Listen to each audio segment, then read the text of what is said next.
Salut tout le monde, bienvenue à mon premier tutoriel A Link to the Past. Je suis quand même excité aujourd'hui, j'ai appris un nouveau trick, je vais le partager avec vous parce que j'ai pas trouvé de bon tutoriel. Ça me fâche un petit peu, je me dis que ça serait cool qu'il y ait comme une accessibilité à ça. Donc voilà, on va apprendre aujourd'hui ce qu'on appelle le Argos Zero Cycle. Donc ça permet de faire Argos super optimalement, super rapidement. Si vous avez la Fire Rod, c'est encore mieux.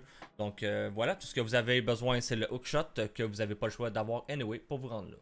Première chose qu'on va parler, c'est la position de votre main sur la manette. C'est important de comprendre que vous avez besoin de 3 doigts du côté droit de la manette.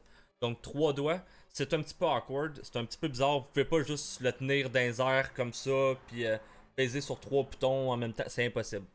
Une façon de faire, c'est aussi la façon qu'on se sert quand on fait du hover. Donc du hover qui est un autre type d'abus. Vous pouvez donc le tenir très solidement dans le fond de votre main comme ça, puis vous prenez avec votre pouce ici sur le D-pad. Puis ce qu'on va faire là, vous le verrez probablement pas très bien, ok? Votre pouce, vous allez le mettre sur le bouton B. Vous allez mettre votre... vous pouvez regarder à l'écran, le bouton B, celui-là ici. Vous pouvez mettre votre index sur le bouton Y. Et votre majeur sur le bouton A. Donc c'est sûr que ça fait un moton là. C'est difficile à vous montrer. Mais ça ressemble à ça, c'est les 3 boutons que vous allez avoir besoin avec le hookshot équipé. Une autre façon de faire, c'est directement sur la cuisse. Donc, on va s'imaginer que c'est ma cuisse. On pèse P. Même position de main. P, Y, A, les 3 doigts encore. La différence, c'est qu'on va prendre l'annulaire, on va l'accoter sur la manette pour faire un contrepoids du côté de la manette. Parce que vous allez prendre votre autre main, puis vous allez la pincer sur le D-pad. Donc, c'est ce qu'on appelle en claw. Donc, vous n'avez pas le choix, vous ne pouvez pas vraiment la tenir, ça va faire un contrepoids sur votre cuisse, ça ne marchera pas. Donc, votre main gauche en claw, puis votre autre main, pesez donc pouce sur B, annulaire majeur sur A, puis index sur Y avec votre annulaire qui écrase la manette pour stabiliser sur votre cuisse. C'est l'autre façon de faire. Personnellement, j'aime beaucoup la méthode comme ça, puis c'est quand même assez badass de tenir sa manette de même. Je vous le recommande. C'est, premièrement, on va prendre le setup de rentrer dans la room en courant. Donc, on rentre en courant. Dès qu'on rentre, on garde le bouton B enfoncé, notre épée se charge tranquillement. L'important, c'est que l'épée reste sortie. C'est de la façon que le glitch va s'activer réellement. C'est-à-dire le damage buff. Parce que sinon, juste activer comme ça, je vais vous montrer là à peu près. Là, ça fait juste un coup. Il faut 2 coups de Charge Sword pour tuer un nuage.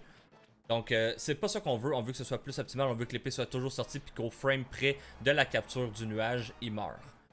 Donc, on rentre dans la room en courant. On garde le bouton B enfoncé pour avoir l'épée sortie. Et à ce moment-là, ce qu'il va falloir faire, c'est faire un input perfect du bouton Y et du bouton A en même temps.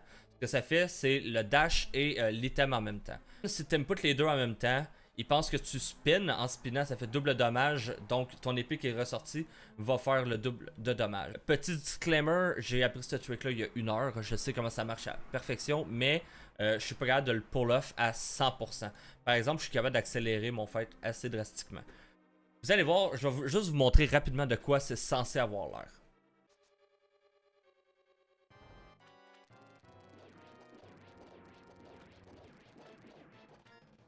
Donc vous voyez, j'ai quand même fait beaucoup de nuages en très peu de temps.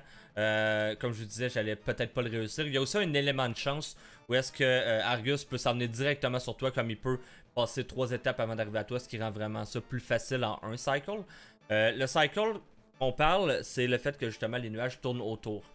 À noter que pour terminer cette fight-là, en ce moment je peux plus rien faire, à part le terminer normalement. Ce que je vais faire, c'est que je vais courir dans le vide parce qu'en ce moment j'ai un glitch qui m'empêche de donner un coup d'épée. Donc même si je donne un coup d'épée, il va rien se passer. Donc on va juste donner un petit coup sur le bouton courir, puis après ça on peut recommencer à grab puis péter les nuages qui restent.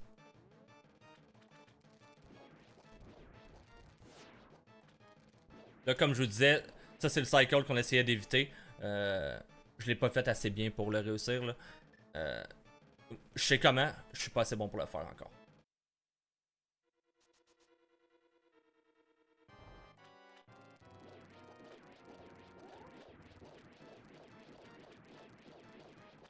Donc, c'est censé ressembler à ça. Je l'ai réussi. C'est la première fois que je réussis. Je suis vraiment content pendant mon recording en plus. Donc, un coup, cette stage-là complété. Ce qu'on va faire, c'est qu'on va prendre la Fire Rod et se diriger vers le coin en bas à droite.